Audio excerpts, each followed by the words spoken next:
Hai korang, buat apa tuh? Semoga korang selalu sehat ya. Minggu lepas, tepatnya 12 hari bulan Oktober, saya dapat panggilan untuk mencuba satu alat, nama dia Acerpure.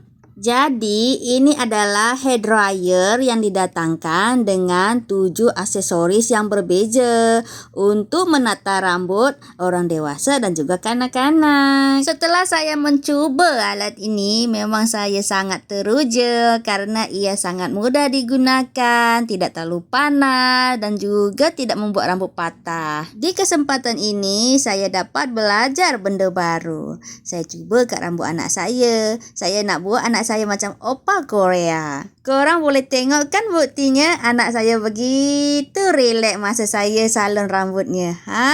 Happy je kan dia? Acerpure ni ada 3 level panas, 3 level fan. So, memang selamat digunakan. Saya suka. Adakah orang nak sponsor saya beli barang ni? Okeylah, itu saja. Korang doakan ya, saya banyak rezeki supaya saya boleh beli Acerpure ini.